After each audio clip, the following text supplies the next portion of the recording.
ಜೈಲಿನಲ್ಲಿ ದರ್ಶನ್ಗೆ ದಿನದಿಂದ ದಿನಕ್ಕೆ ಸಂಕಷ್ಟ ಎದುರಾಗ್ತಾ ಇದೆ. ಮನೆ ಮಕ್ಕಳು ಅಂತ ಕುಗ್ಗಿದ್ದಾರೆ ಕೊಲೆ ಆರೋಪಿ.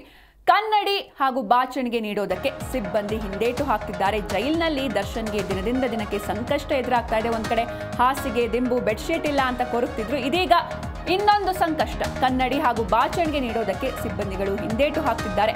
ಭದ್ರತೆಯ ದೃಷ್ಟಿಯಿಂದ ಈ ಎಲ್ಲ ವಸ್ತುಗಳನ್ನು ನೀಡೋದಕ್ಕೆ ನಿರಾಕರಿಸ್ತಾ ಇದ್ದಾರೆ. ಕುಗ್ಗಿರೋ ಭಯದಿಂದ ಸವಲತ್ತು ನೀಡೋದಕ್ಕೆ ಭಯ ಪಡ್ತಿದ್ದಾರೆ. ಅಂದ್ರೆ ಆಲ್ರೆಡಿ ಮಾನಸಿಕವಾಗಿ ಕುಗ್ಗಿದ್ದಾರೆ. ಹೀಗಾಗಿ ಭದ್ರತಾ ದೃಷ್ಟಿಯಿಂದ ಕನ್ನಡಿ ಹಾಗೂ ಬಾಚಣಿಗೆ ನೀಡೋದಕ್ಕೆ ಸಿಬ್ಬಂದಿಗಳು ಹಿಂದೇಟು ಹಾಕ್ತಿದ್ದಾರೆ. ಜೈಲಿನಲ್ಲಿ ಸೌಲಭ್ಯ ಸರಿಯಾಗಿಲ್ಲ ಅಂತ ದರ್ಶನ್ ಪರ ವಕೀಲರು ಅರ್ಜಿಯನ್ನು ಕೂಡ ಸಲ್ಲಿಸಿದ್ರು. ಅಂದ್ರೆ ಹಾಸಿಗೆ ದಿಂಬುಗಳನ್ನ ನೀಡ್ತಾ ಇಲ್ಲ. ಕೋರ್ಟ್ ಆದೇಶವನ್ನ ನೀಡಿತ್ತು. ಬೇಸಿಕ್ ಫೆಸಿಲಿಟಿ ಜೈಲಿನ ಮ್ಯಾನ್ಯುವಲ್ ಪ್ರಕಾರ ಒಂದು ಫೆಸಿಲಿಟಿ ನೀಡಬೇಕು ಅಂತ. ಅದರ ಹೊರತಾಗಿಯೂ ಕೂಡ ಬೇಸಿಕ್ ಫೆಸಿಲಿಟಿ ನೀಡ್ತಾ ಇಲ್ಲ ಅಂತ ಒಂದು ಅರ್ಜಿಯನ್ನ ಸಲ್ಲಿಸಿದ್ರು. ಇದೀಗ ಕನ್ನಡಿ ಹಾಗೂ ಬಾಚಣಿಗೆಯನ್ನ ನೀಡೋದಕ್ಕೂ ಕೂಡ ಜೈಲಿನ ಸಿಬ್ಬಂದಿ ಹಿಂದೇಟು ಹಾಕ್ತಿದ್ದಾರೆ. ಕುಗ್ಗಿರೋ ಭಯದಿಂದ, ಅಂದ್ರೆ ದರ್ಶನ್ ಅವರು ಮಾನಸಿಕವಾಗಿ ಕುಗ್ಗಿದ್ದಾರೆ. ಕುಗ್ಗಿರೋ ಭಯದಿಂದ ಈ ಎಲ್ಲ ಸವಲತ್ತನ್ನ ನೀಡೋದಕ್ಕೆ ಭಯ ಪಡ್ತಿದ್ದಾರಂತೆ ಜೈಲಿನ ಸಿಬ್ಬಂದಿಗಳು. ಒಂದು ಭಯದಿಂದ ದರ್ಶನ್ಗೆ ಹಾಗೂ ಕನ್ನಡಿ ಹಾಗೂ ಬಾಚಣಿಗೆ ಕೂಡ ಕೊಟ್ಟಿಲ್ಲ. ಕನ್ನಡಿ ಬಾಚಣಿಗೆ ನೀಡೋದಕ್ಕೆ ಭದ್ರತೆಯ ದೃಷ್ಟಿಯಿಂದ ನಿರಾಕರಿಸಿದ್ದಾರೆ. ಈಗಾಗಲೇ ಕೊಲೆ ಕೇಸ್ನಲ್ಲಿ ಜೈಲಿನಲ್ಲಿದ್ದಾರೆ. ಸೂಸೈಡ್ ಮಾಡ್ಕೊಳ್ತಾರೆ ಅನ್ನೋ ಭಯದಲ್ಲಿ ಕೊಟ್ಟಿಲ್ಲ ಎನ್ನುವಂಥ ಮಾಹಿತಿ ಕೂಡ ಲಭ್ಯವಾಗ್ತಾ ಇದೆ. ಯಾಕೆಂದರೆ ಈ ಹಿಂದೆ ದರ್ಶನ್ ಅವರೇ ಹೇಳಿರ್ತಾರೆ, ಅಂದರೆ ನನಗೆ ಇಲ್ಲಿದ್ದು ಸಾಕಾಗಿದೆ, ಇಲ್ಲಿ ಒಂದು ನನಗೆ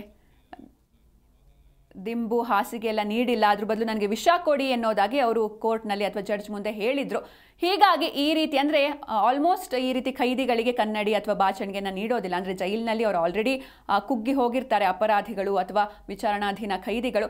ಹೀಗಾಗಿ ಎಲ್ಲಿ ಇವರು ಸೂಸೈಡ್ ಮಾಡ್ಕೊಳ್ತಾರೋ ಅಥವಾ ಮಾನಸಿಕವಾಗಿ ಕುಗ್ಗಿರೋದ್ರಿಂದ ಬೇರೆ ಏನಾದರೂ ತಮ್ಮ ಅಪಾಯವನ್ನು ತಮ್ಮ ಜೀವಕ್ಕೆ ತಂದುಕೊಳ್ತಾರೆ ಅನ್ನುವಂಥ ಒಂದು ಭದ್ರತಾ ದೃಷ್ಟಿಯಿಂದ ಈ ರೀತಿ ಜೈಲಿನಲ್ಲಿ ಇರುವಂತಹ ಆರೋಪಿಗಳಿಗೆ ಅಥವಾ ಖೈದಿಗಳಿಗೆ ಕನ್ನಡಿ ಅಥವಾ ಬಾಚಣಿಗೆಯನ್ನು ನೀಡೋದಿಲ್ಲ. ಇಲ್ಲೂ ಕೂಡ ದರ್ಶನ್ ಕೇಸ್ನಲ್ಲಿ ಅದೇ ಆಗಿದೆ. ಸೊ ಹೀಗಾಗಿ ಜೈಲಿನಲ್ಲಿರುವಂತಹ ದರ್ಶನ್ಗೆ ದಿನದಿಂದ ದಿನಕ್ಕೆ ಸಂಕಷ್ಟ ಎದುರಾಗ್ತಾ ಇದೆ. ಈ ಬಗ್ಗೆ ಹೆಚ್ಚಿನ ಮಾಹಿತಿ ನೀಡ್ತಾರೆ ನಮ್ಮ ಪ್ರತಿನಿಧಿ ಭವ್ಯ ಸುನಿಲ್. ಭವ್ಯ, ಇನ್ನು ಜೈಲಿನಲ್ಲಿ ದರ್ಶನ್ಗೆ ಮತ್ತೆ ಸಂಕಷ್ಟ ಎದುರಾಗ್ತಾ ಇದೆ. ಸೊ ಈಗ ಏನಾಯ್ತಂತೆ ದರ್ಶನ್ಗೆ? ಖಂಡಿತ ಸಿಂಚನ, ರೇಣುಕಾಸ್ವಾಮಿ ಕೊಲೆ ಆರೋಪಕ್ಕೆ ಸಂಬಂಧಪಟ್ಟಂತೆ ಸದ್ಯ ಪರಪ್ಪನಾಗರದ ಜೈಲಿನಲ್ಲಿ ದರ್ಶನ್ ಇರುವಂತದ್ದು. ದರ್ಶನ್ ಹಾಗೇನೆ ದರ್ಶನ್ ಪರ ವಕೀಲರು ಕೆಲವೊಂದು ಜೈಲಲ್ಲಿ ಬೇಸಿಕ್ ಒಂದು, ಅಂದ್ರೆ ತಲೆ ತಿಂಬಾಗಿರ್ಬೋದು, ಹೊದಿಕೆ ಆಗಿರ್ಬೋದು, ಬಾಚಣಿಗೆ ಆಗಿರ್ಬೋದು, ಕನ್ನಡಿ, ಇದನ್ನೆಲ್ಲ ಕೊಡೋದಕ್ಕೆ ಒಂದು ಮನವಿಯನ್ನ ಮಾಡಿದ್ರು. ಆದ್ರೆ ಸದ್ಯ ಅಲ್ಲಿ ಹೋಗಿ, ಅಲ್ಲಿ ನ್ಯಾಯಾಧೀಶರ ಪ್ರಾಧಿಕಾರ ತಂಡ ಹೋಗಿ ಅಲ್ಲಿನ ಪರಿಸ್ಥಿತಿ ಬಗ್ಗೆ ಕೂಡ ಒಂದು ವರದಿಯನ್ನ ಸಲ್ಲಿಕೆ ಮಾಡಿತ್ತು.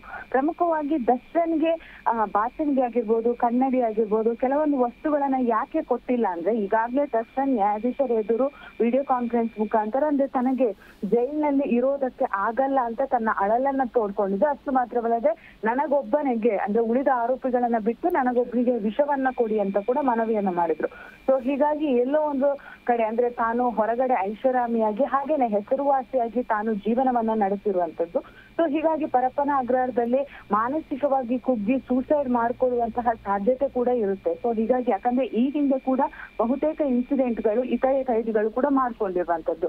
ಸೊ ಹೀಗಾಗಿ ಭದ್ರತಾ ದೃಷ್ಟಿಯಿಂದ ಆತನಿಗೆ ಕನ್ನಡಿ ಆಗಿರ್ಬೋದು, ಹಾಗೇನೆ ಬಾಚಣಿಗೆ ಆಗಿರ್ಬೋದು, ಅಂದ್ರೆ ಚೂಪಾದ ವಸ್ತುಗಳನ್ನ ಯಾವುದನ್ನ ಕೂಡ ಆತನಿಗೆ ಕೊಡ್ತಾ ಇಲ್ಲ ಅನ್ನೋದು ಈಗಾಗ್ಲೇ ನ್ಯಾಯಾಧೀಶರ ಗಮನಕ್ಕೆ ಕೂಡ ತಂದಿರುವಂತದ್ದು.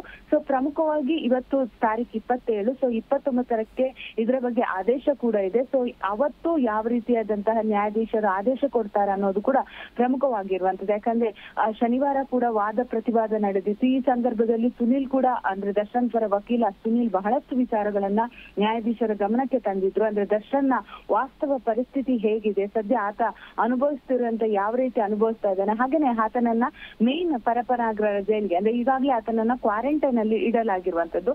ಯಾಕಂದ್ರೆ ಭದ್ರತೆಯ ದೃಷ್ಟಿಯಿಂದ ಆತನನ್ನ ಕ್ವಾರಂಟೈನ್ ಸೆಲ್ ನಲ್ಲಿ ಇಡಲಾಗಿದೆ. ಸೊ ಆತನನ್ನ ಪ್ರಮುಖವಾಗಿ ಮೇನ್ ಜೈಲ್ಗೆ ಶಿಫ್ಟ್ ಮಾಡುವಂತೆ ಕೂಡ ಮನವಿ ಮಾಡಿದ್ರು. ಸೊ ಹಾಗಾಗಿ ಯಾವ ರೀತಿಯಾದಂತಹ ಆದೇಶವನ್ನ ನ್ಯಾಯಾಧೀಶರು ಕೊಡ್ತಾರೆ ಅನ್ನೋದು ಕೂಡ ಪ್ರಮುಖವಾಗಿದೆ. ಹಾಗೇನೆ ಟ್ರಯಲ್ ಹಂತವನ್ನ ಕೂಡ ಬೇಗ ಶುರು ಮಾಡುವಂತೆ, ಯಾಕಂದ್ರೆ ದರ್ಶನ ಪರಿಸ್ಥಿತಿ ದಿನೇ ದಿನೇ ಹದಗೆಡ್ತಾ ಇದೆ. ಒಂದ್ ವೇಳೆ ಟ್ರಯಲ್ ಶುರು ಮಾಡಿದ್ರೆ ತದನಂತರ ಆತನಿಗೆ ಕೊಡುವಂತಹ ಶಿಕ್ಷೆ ಆಗಿರ್ಬೋದು, ಟ್ರಯಲ್ ಅಲ್ಲಿ ಸರಿಯಾದ ಸಾಕ್ಷಿಗಳು ಲಭ್ಯವಾಗದೇ ಇದ್ರೆ ಇವರು ಜಾಮೀನು ಕೋರಿ ಅರ್ಜಿಯನ್ನ ಸಲ್ಲಿಸೋದಕ್ಕೆ ಒಂದು ಉಪಯೋಗ ಆಗುತ್ತೆ ಅನ್ನೋ ನಿಟ್ಟಿನಲ್ಲಿ ಟ್ರಯಲ್ ಅನ್ನ ಕೂಡ ಬೇಗ ಶುರು ಮಾಡುವಂತೆ ಮನವಿ ಮಾಡಿದ್ದಾರೆ.